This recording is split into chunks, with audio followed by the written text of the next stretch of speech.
Thank you very much. Thank you. Nice crowd. What a good looking group of people. Well, we have some very, very good news today, and a lot of good things are happening for our country. Please sit down. My fellow Americans, this is Liberation Day, waiting for a long time.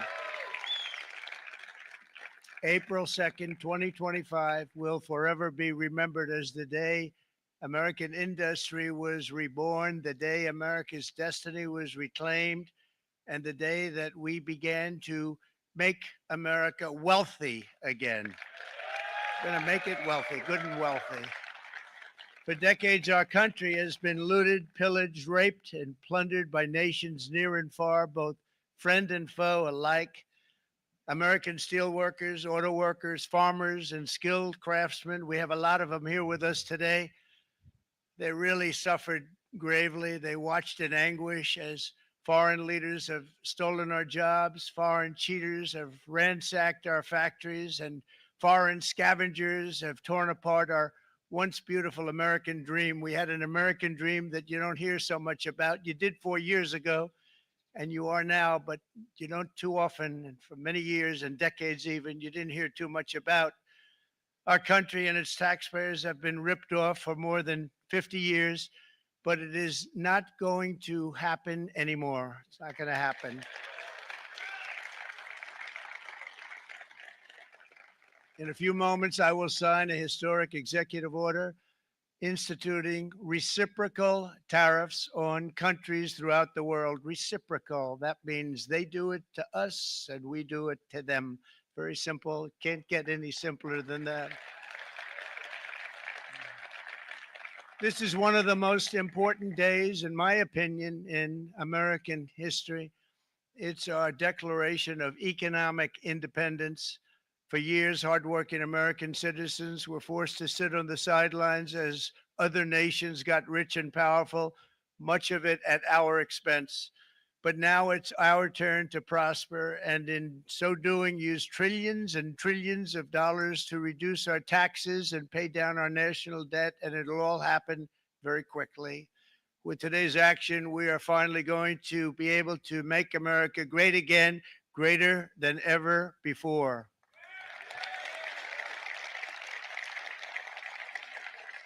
Jobs and factories will come roaring back into our country, and you see it happening already. We will supercharge our domestic industrial base. We will pry open foreign markets and break down foreign trade barriers. And ultimately, more production at home will mean stronger competition and lower prices for consumers. This will be indeed the golden age of America. It's coming back. We're going to come back very strongly.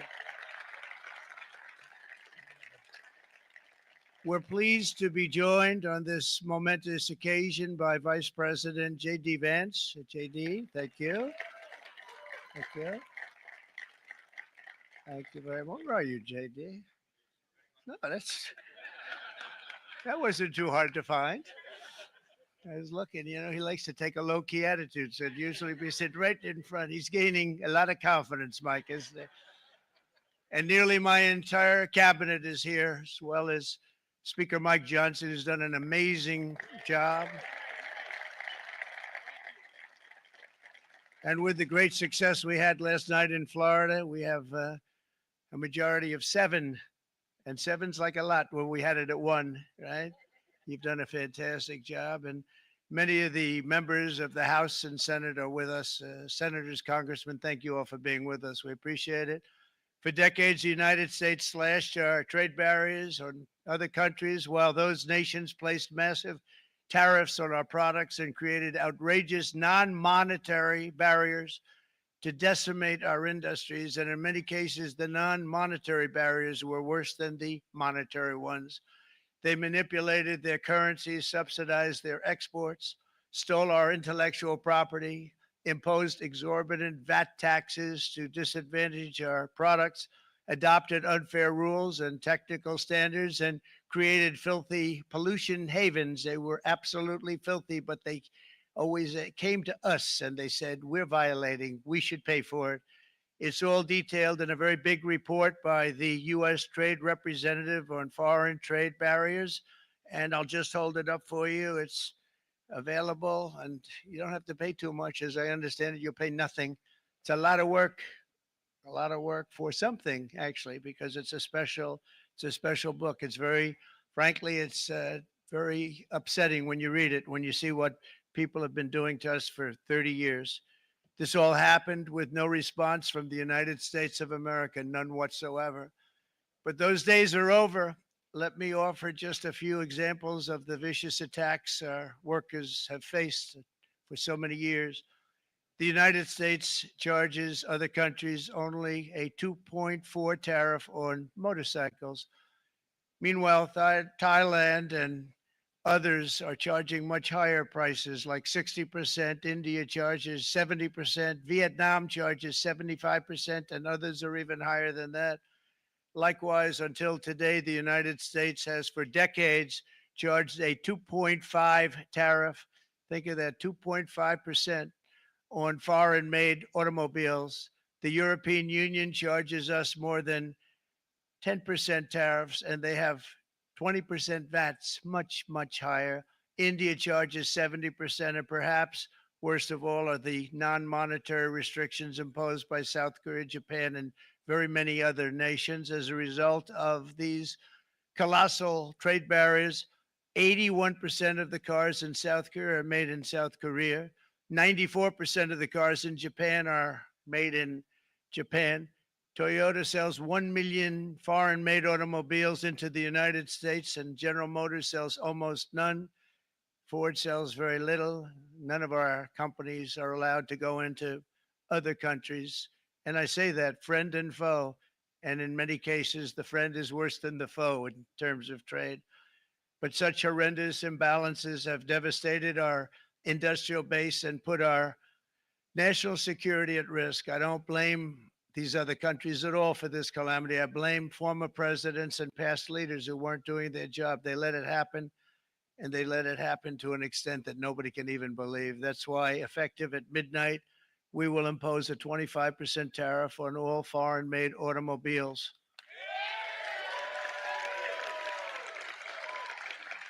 Thank you. Brian, I'd like to have you come up here for a second, okay? I just see him sitting. He's been a fan of ours, and he understands this business a lot better than the economists, a lot better than anybody. Brian, say a few words, please, would you? Thank you. It's a great honor to have you. Thanks. Thank you, Mr. President. I grew up just north of Detroit, Michigan, in Macomb County, known as the home of the Reagan Democrats. My first vote for president was for Ronald Reagan. I thought that was going to be the best president I ever saw in my lifetime until Donald J. Trump came along. I have watched my entire life, I have watched plant after plant after plant in Detroit and in the Metro Detroit area close. There are now plants sitting idle. There are now plants that are underutilized, and Donald Trump's policies are going to bring product back into those underutilized plants. There's going to be new investment. There's going to be new plants built. And the UAW members, and I brought 20 of them with me, they're sitting right over here. We support Donald Trump's policies on tariffs 100%. So, Mr. President, we can't thank you enough. And in 6 months or a year, we're going to begin to see the benefits. I can't wait to see what's happening 3 or 4 years down the road. Thank you, Mr. President. Thank you. What a great guy. He got it right from the beginning. He got it before almost anybody else. This group over there, they got it too. And, you know, we won the state of Michigan. We won almost all of them, but we won Michigan by a lot. And I want to just thank you all. The auto workers were fantastic. The Teamsters were fantastic. Everyone was pretty good, I will tell you. Thank you very much. I appreciate it. You're going to be very happy very soon. And you probably see what's happening with all of the, not only car companies, but car companies in particular. See it with all of the ones they're moving, they're announcing day in, day out. You're seeing it. Nobody's ever seen anything like that. With today's actions, we're also standing up for our great farmers and ranchers who are brutalized by nations all over the world. Brutalized. Canada, by the way, imposes a 250 to 300% tariff on many of our dairy products. They do the first can of milk. They do the first little carton of milk at a very low price, but after that it gets bad, and then it gets up to 275, 300%. So when they're figuring what's Canada charging, they say, oh, about 2%, 3%. But take a look at what happens down the road. When you look a little bit, it's not a pretty picture, and we don't like it, and it's not fair. It's not fair to our farmers. It's not fair to our country. And with countries like Canada, we subsidize a lot of countries and keep them going and keep them in business. In the case of Mexico, it's $300 billion a year. In the case of Canada, it's close to $200 billion a year. And I say, why are we doing this? Why are we doing this? I mean, at what point do we say you got to work for yourselves, and you got to? This is why we have the big deficits. This is why we have that amount of debt that's been placed on our heads over the last number of years, and we're really not taking it anymore.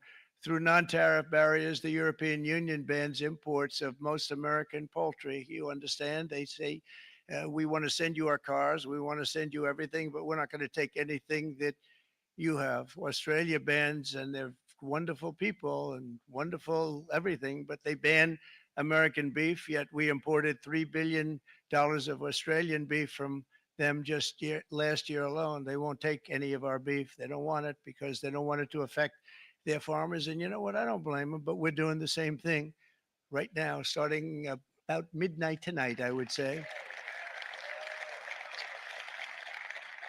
And China charges American rice farmers an overquota, it's called, a tariff rate of 65%. South Korea charges 50. Actually, they charge different, from 50% to 513%. And Japan, our friend, charges us 700%. But that's because they don't want us selling rice, another thing. Who can blame them, Madam Secretary? Agriculture, great job you did on eggs, by the way. The egg prices came down 50%. You got them down 50%. Once we got involved, they were going through the sky. The egg prices, they were going through the sky, and you did a fantastic job. Now we have lots of eggs, and they're much cheaper, down about 59% now, and they're going down further. We charge 2.8% for so many things that other countries are charging 200%, 300%, and 400% for. If imposing tariffs and protective barriers made nations poor, then every country on earth would be racing to eliminate these policies, and China would be the first on line. They run a very strong country, but they're not first in line, and the American people are paying a very big price. From 1789 to 1913, we were a tariff-backed nation, and the United States was proportionately the wealthiest it has ever been. So wealthy, in fact, that in the 1880s, they established a commission to decide what they were going to do with the vast sums of money they were collecting. We were collecting so much money so fast, we didn't know what to do with it. Isn't that a nice problem to have? What do you think, Marco? Good problem? Marco would love that problem. But we don't have that problem anymore, but we're not going to have it very much longer, I will tell you. But they collected so much money, they actually formed a commission to determine what they were going to do with the money, who they were going to give it to, and how much. Then in 1913, for reasons unknown to mankind, they established the income tax so that citizens, rather than foreign countries, would start paying the money necessary to run our government. Then in 1929, it all came to a very abrupt end with the Great Depression, and it would have never happened if they had stayed with the tariff policy. It would have been a much different story. They tried to bring back tariffs to save our country, but it was gone. It was gone. It was too late. Nothing could have been done. It took years and years to get out of that depression, far longer than even FDR had that office right over there for a long period of time. The ramp system, that's rather intricate, was built because of him. And every time you walk up, you think of him. And he did a great job in many ways, but it lasted long beyond his terms, as you know. But it's not too late any longer. And we're going to start being smart, and we're going to start being very wealthy again. We're going to be wealthy as a country because they've taken so much of our wealth away from us. We're not going to let that happen. We truly can be very wealthy. We can be so much wealthier than any country. It's not even believable, but we're getting smart. Nearly a century later, in the face of unrelenting economic warfare, the United States can no longer continue with a policy of unilateral economic surrender. We cannot pay the deficits of Canada, Mexico, and so many other countries. We used to do it. We can't do it anymore. We take care of countries all over the world. We pay for their military. We pay for everything they have to pay. And then when you want to cut back a little bit, they get upset that you're not taking care of them any longer. But we have to take care of our people, and we're going to take care of our people first. And I'm sorry to say that.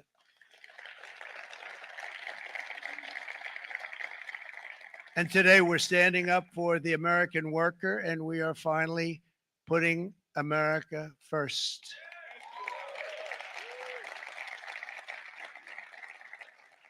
In sleepy Joe Biden's last year in office, the United States hemorrhaged 100,000 manufacturing jobs, and the number was going through the roof at levels never seen before. And our trade deficit reached a record $1.2 trillion, which is unheard of. Since the beginning of NAFTA, the worst trade deal ever made. It was a horror show. I was able to terminate it. They all said you'd never be able to get it out. We had to get approval from Congress to get it terminated.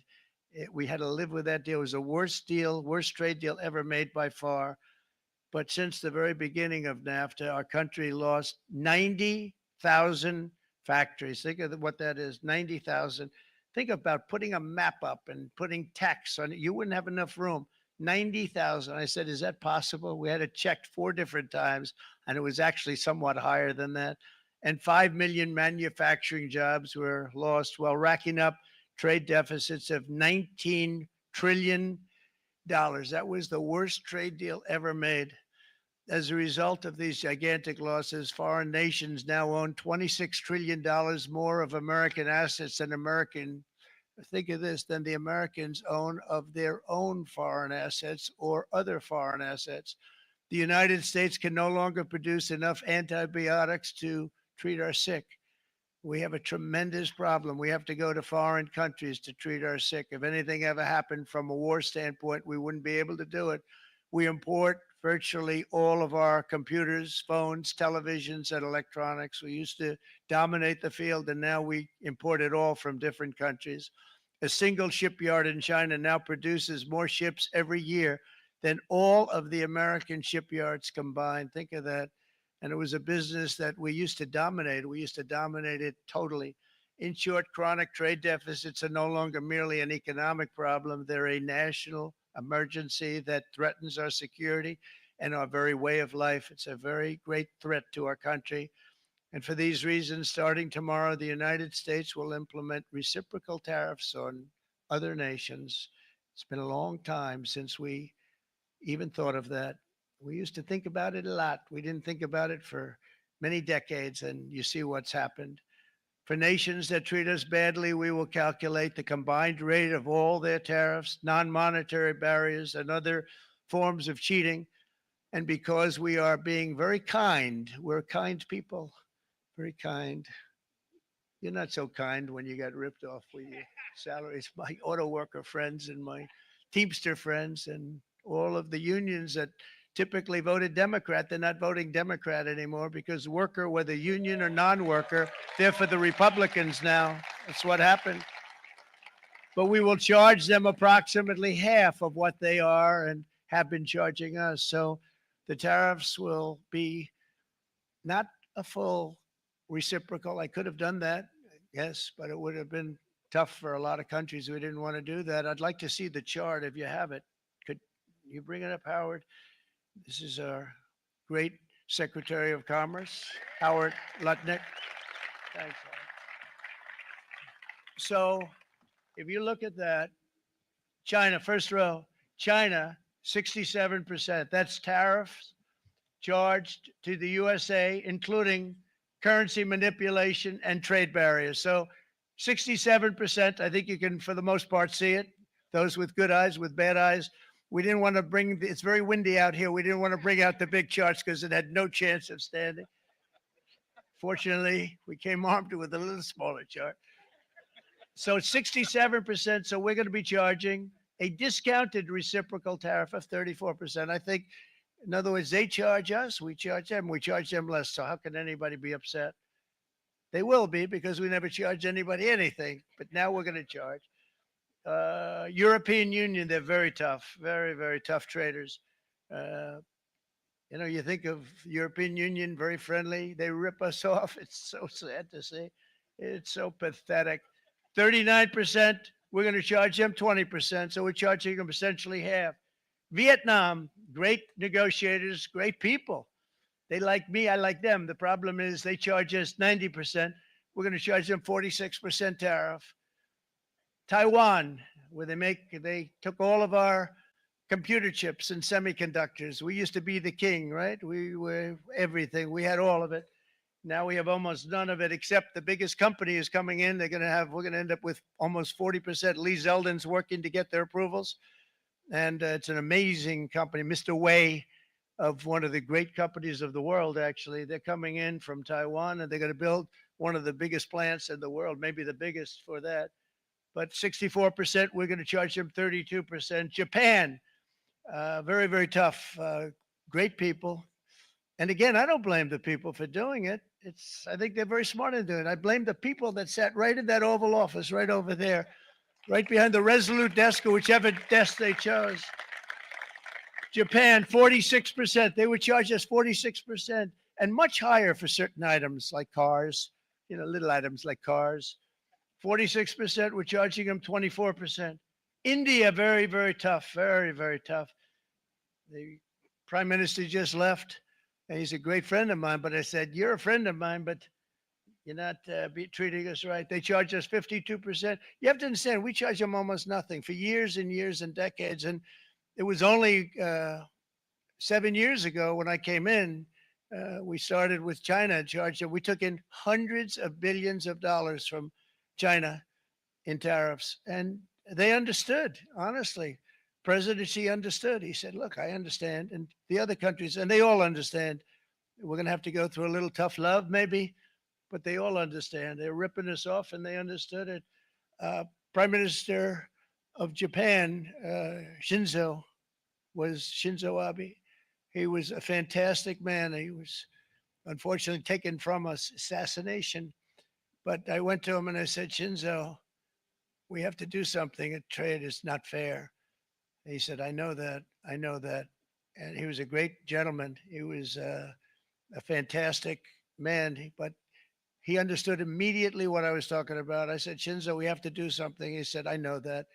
And we worked out a deal, and it would have been a much better deal. But frankly, there were many years left on the deal that was made previous to my getting there. But it was something. If you look at Switzerland, 61% to 31%. Indonesia, Malaysia, Cambodia. Oh, look at Cambodia, 97%. We're going to bring it down to 49. They made a fortune with the United States of America. United Kingdom, 10%, and we'll go 10%. So we'll do the same thing.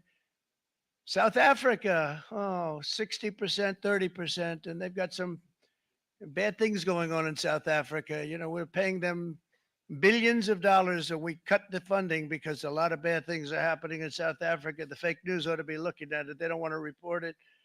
Brazil, 10%, 10%. Bangladesh is 74%. So you see what's going on. Pakistan, 58%. Sri Lanka, 88%. So what we're doing is we're taking not the full, we could take the full 88%. Thanks a lot, Eric. He's doing a very good job. How's he doing? All right. I think you better take it with you. It's not going to last very long. He's going to put it, it's going to follow you down with the wind. I brought a hat just in case it got too windy, but here, would anybody like a hat? I'm not giving it to a cabinet. I'm giving it to the auto workers. Come here.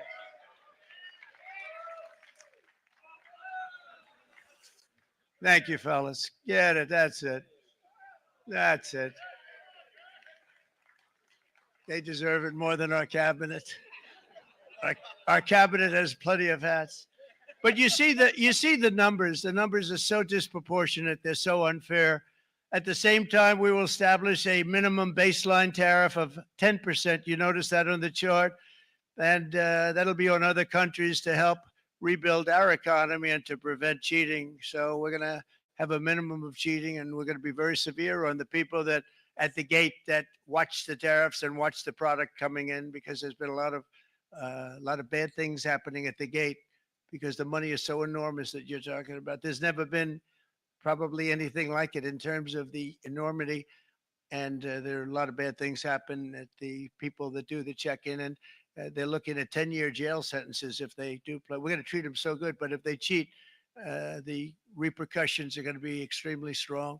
Foreign nations will finally be asked to pay for the privilege of access to our market, the biggest market in the world. We're right now the biggest market in the world. We had a great country 4 years ago in terms of the economics. We were doubling up on China. We were doing so well. Nobody was going to catch us, but so much of it slipped away over the last 4 years under Biden.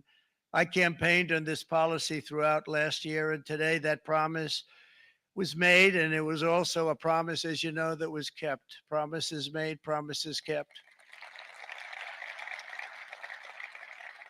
To any company that objects to our common sense reciprocal tariffs, again, reciprocal, back and forth, back and forth. And I call this kind reciprocal. This is not full reciprocal. This is kind reciprocal.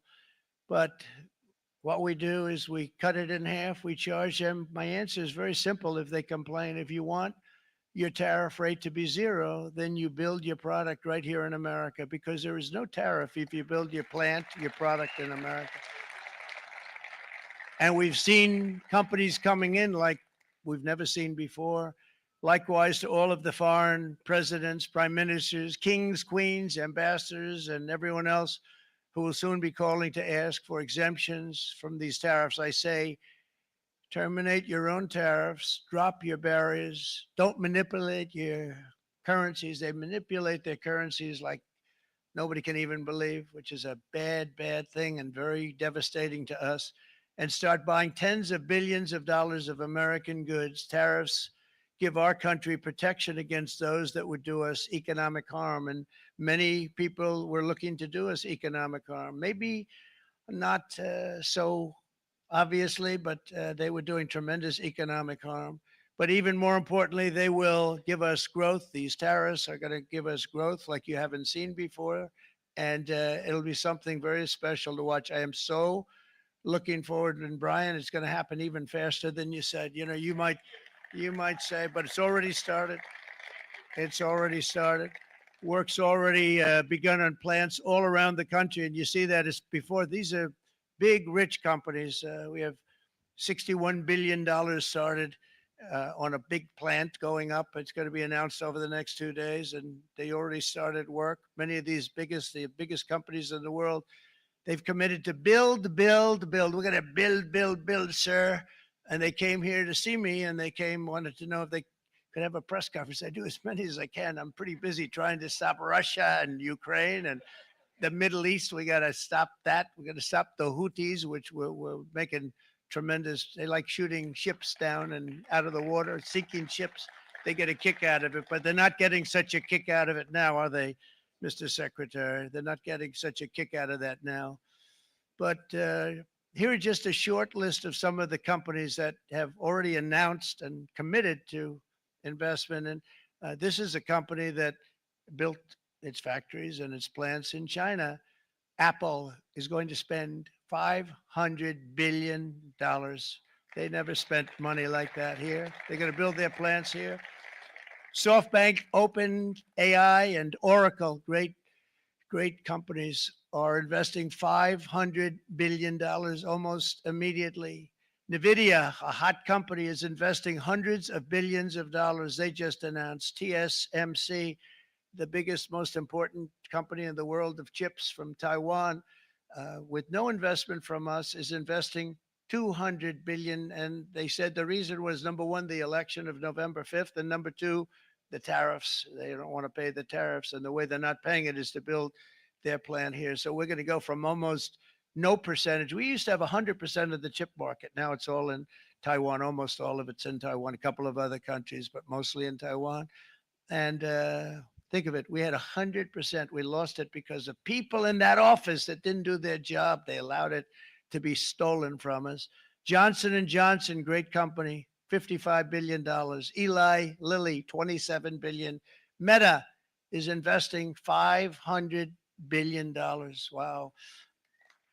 DeMac is investing 20 billion. CMA, CGM, $20 billion. And then you have Merck and Clarios, Stellantis, General Motors, GE Aerospace, Honda, Nissan, Hyundai are all putting in billions and billions of dollars, and they're committed 100%. So, and we've never had, and this is after 2.5 months. This is after just a short, this all took place as soon as we came out with what everybody wanted to do. You know, I watched a gentleman today on television, used to work with Lee Iacocca, a very respected automobile person, and he said, you know, because they're asking people, they try and get as many negative people as they can, but they can't find them too much. It's pretty hard to find in terms of what we're doing, especially when they see all this investment. They said, so tell me, what do you think of what Trump is doing from the automobile standpoint? He said, I can't believe it. Somebody is finally, he's an older guy, real pro, really top guy with Lee Iacocca. He said, I never thought I'd see the day when this would happen, where somebody had the courage to go and do what has to be done. This is transforming our nation. Our entire nation is going to be transformed, not only with the cars, but on every single other item that's built. We're going to become an industrial powerhouse. And he said that so beautifully today. In fact, I'm going to find out, I'm going to get a tape. And Bruce, I'm going to get that tape and I'm going to send it to you out in Long Island, and you're going to play it. And all your union work got a pretty even split. But we have, so far, it looks like we're going to have about $6 trillion of investments. And you wouldn't do that in years in this country over the last number of years. $6 trillion, and that's going to be much higher by the end of the year. And think of what $6 trillion is. You wouldn't have even a small percentage of that under this other system. We're going to be an entirely different country, and it's going to be fantastic for the workers. It's going to be fantastic for everyone. There will never have been a transformation of a country like the transformation that's already happening in the United States of America. It's an incredible thing to watch, and it's incredible to meet with the top people, people that you read about, very wealthy people, or people that are great managers and executives and presidents of big public companies, and to watch the enthusiasm they have now that they didn't have. They gave up on our country. They went to foreign countries and they built. Companies are pouring into our country at levels never seen before, with jobs and money to follow, and it's really beautiful. In the coming days, there will be complaints from the globalists and the outsourcers and special interests and the fake news. Always, the fake news will always complain. But never forget, every prediction our opponents made about trade for the last 30 years has been proven totally wrong. They were wrong about NAFTA. They were wrong about China.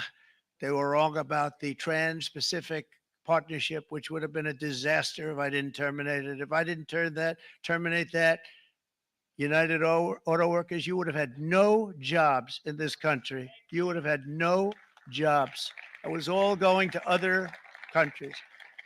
In my first term, they said tariffs would crash the economy. Instead, we built the greatest economy in the history of the world. And again, I have great respect for President Xi of China, great respect for China, but they were taking tremendous advantage of us. And I commend them for that. I say, hey, if you can get away with it, that's okay.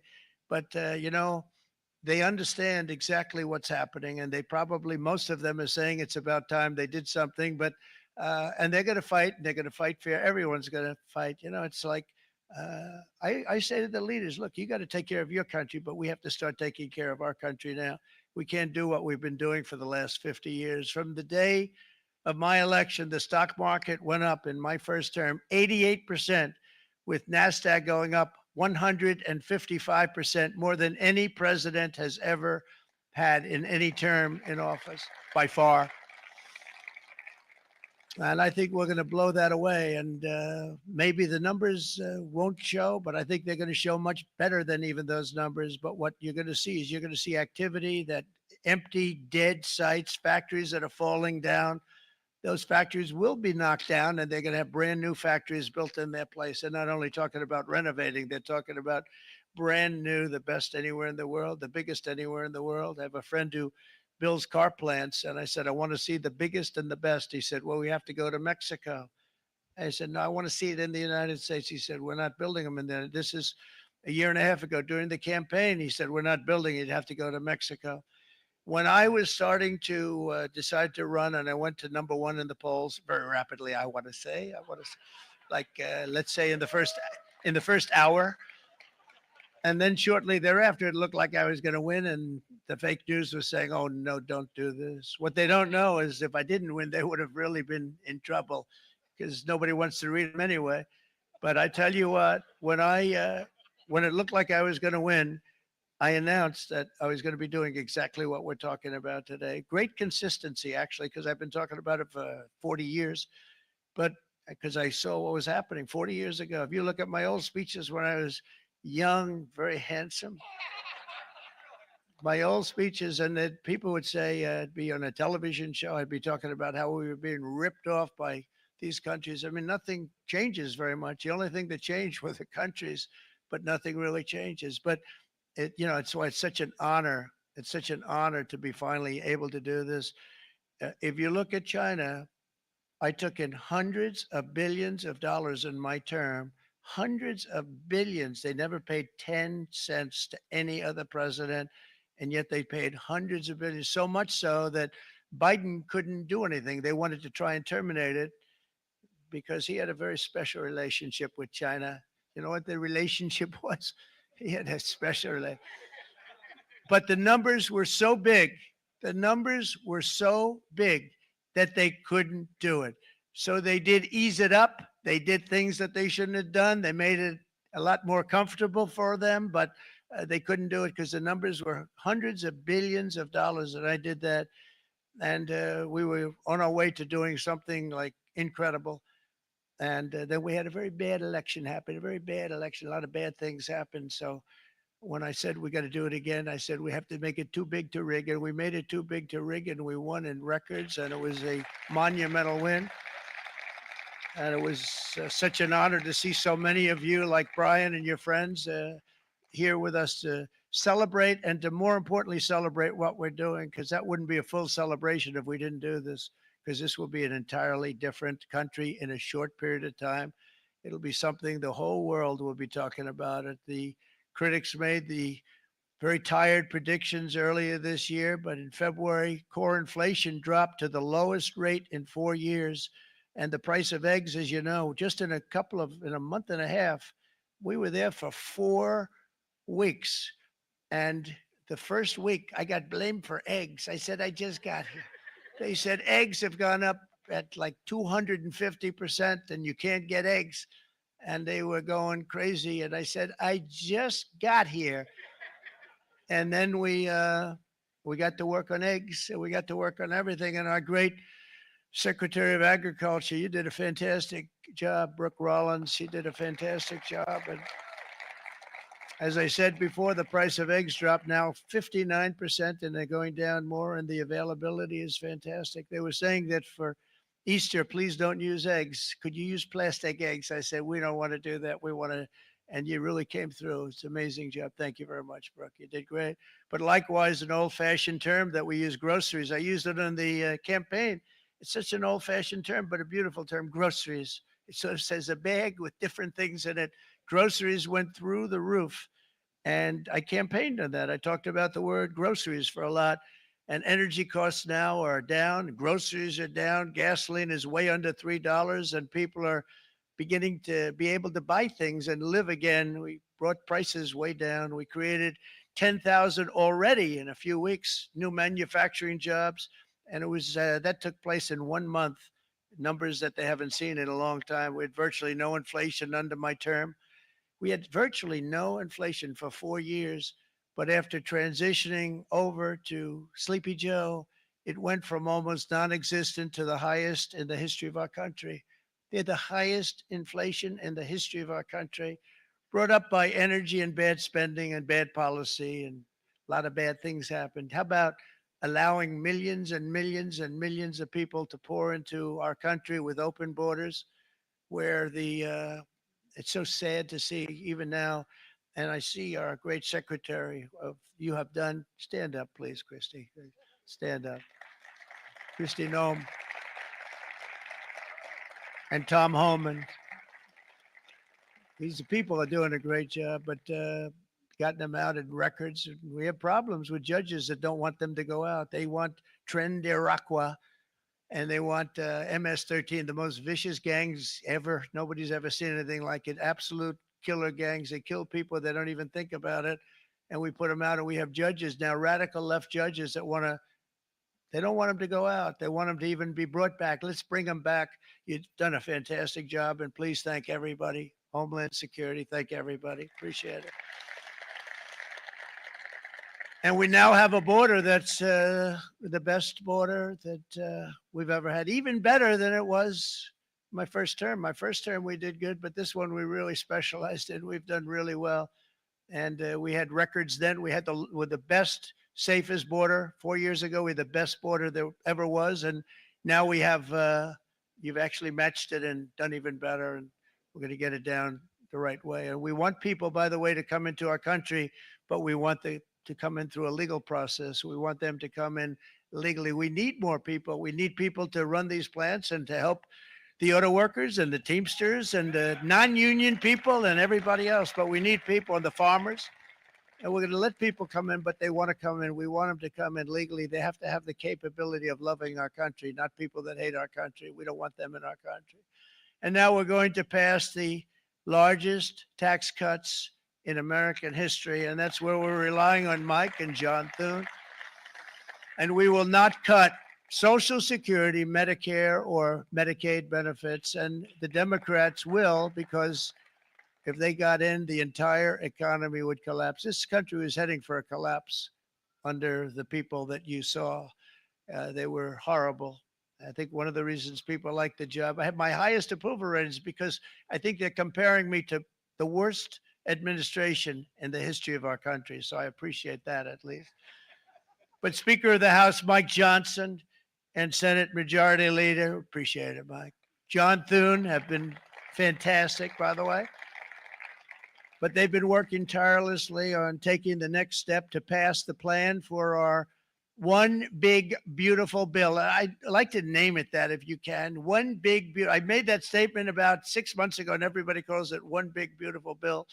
And it will be that. It'll have everything, the big tax cuts and every incentive there is. And it'll be fantastic. And by the way, for the cars, we're asking for an interest deduction on a loan. So if you build the car only in America, we do it, Brian. If the car's not built in America, you don't get the interest rate deduction. But if you build the car in America, if you buy a car, if it's built in America, then you get an interest rate deduction, tax deduction. And that's a big thing. It's going to be a big thing. I think that's going to pay for itself very quickly, that deduction. Never happened. We've never had anything like that before. Somebody said, where do you get the idea? Because it's so basic. You would think that would have happened a long time ago. It never did. And I'm very happy it didn't, because now I can say that was my idea. But we're going to get us closer to the debt extension. We have to get the debt extension passed. And I know you're going to be able to do that, Mike. And it's very important that you do that. And all of the other things that the Senate budget plan gives us, along with working, because I know they're working together, John and Mike, and the two bills are going very well together. We need to get our shared priorities done, including certain permanent tax cuts. We want the tax cuts to be permanent, spending cuts, energy and historic investments in defense, border, and so much more. We're covering everything. These will be phenomenal. There'll be no bill like this going to straighten. One bill is going to straighten out our country for many, many years to come. And we said, let's just do it and let's get it done. And some guys will love it and some guys will like it a little bit less because they're not getting what they were exactly looking for, but they're getting a lot. They'll never, if we get this done, it'll be the most incredible bill ever passed in the history of our Congress and Senate and congressmen, the senators and the congressmen, many of whom are here today, will be very proud of themselves. I really believe that it's going to set us on a whole new prosperous path. We're going to cut spending and right size the budget back to where it should be. We're going to do that very strongly. Thank you, Rick. Thank you, John. Thank you. Oh, look at all of our senators over there. Oh boy. That's a nice group of people. But I won't like them so much if they don't get this bill done. That's a great group. And Congressman, thank you very much. I appreciate it. Tremendous people. The Senate plan is my complete and total support, and the House plan likewise is very similar. They're moving along pretty much at the same clip, and as soon as you're ready, you'll show it to me, and I'm sure it'll have my support, Mike.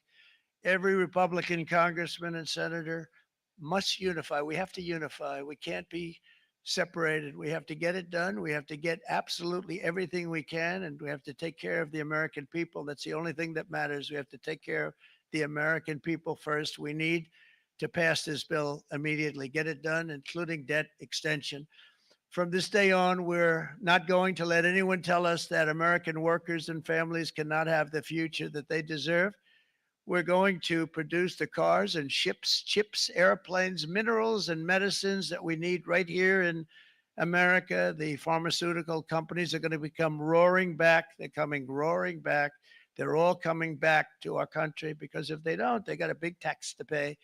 And if they do, I'll be very happy. And you're going to be very happy and you're going to be very safe. We're going to build our future with American hands, with American heart, American steel, and we're going to build it with American pride like we used to. We're approaching our 100th day as president and have been given credit by a lot of people, actually, even some of the fake news. Can you believe it? Which in this case, hopefully, isn't fake, for having done more in that time than any other administration in the history of our country in the first 100 days. I think we've had an amazing in terms of what we've done, what we've gotten accomplished. I'd like to see if we can get that war ended and another war from not starting in the Middle East. We have to get Russia. They're losing 2,000 on average, 2,500 people a day, young people, soldiers, Russian. Think of that, 2,500 through some days, but on average, probably over about a 1 week period, it's 2,712, they say. They're losing those soldiers. They're dying. They're being decimated. And they're not from our country, but they're from other countries, but they're human beings. They're from Russia. They're from Ukraine in this period, most of them. And we're going to get it stopped. It's a senseless war that would have never happened if I was president, and it shouldn't be allowed to go on.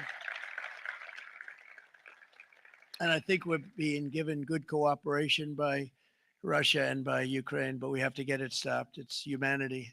It's humanity. It's a terrible thing. This will be a very big moment. I think you're going to remember today. It's going to be a free nation that we're dealing with. We're going to have a very free and beautiful nation. It's going to be Liberation Day in America, and it's going to be a day that hopefully you're going to look back in years to come and you're going to say, you know, he was right. This has turned out to be one of the most important days in the history of our country.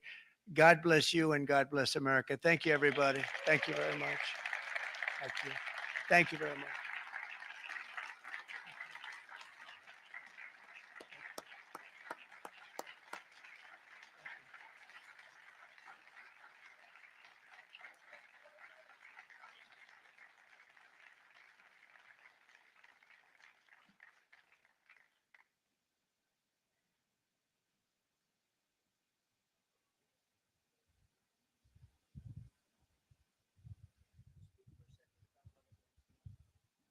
This is Will, everybody. He's going to just give you a little bit of he's going to give you a little bit of a briefing on what we're signing.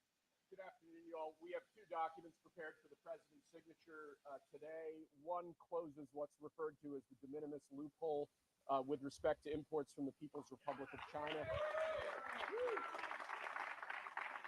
The other is the big one, is the reciprocal tariff executive order that the president just spoke about at length.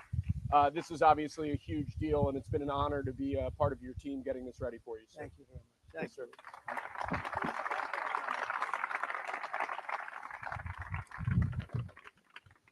This is big stuff.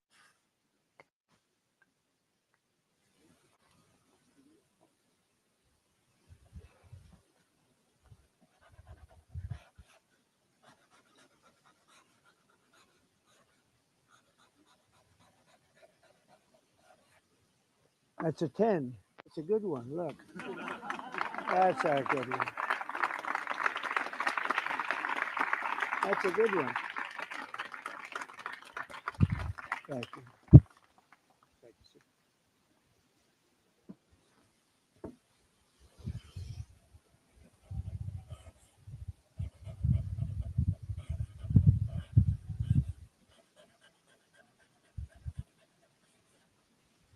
Okay, thank you very much. I'm going to hand out these pens now, if I can. Come on over. Yeah.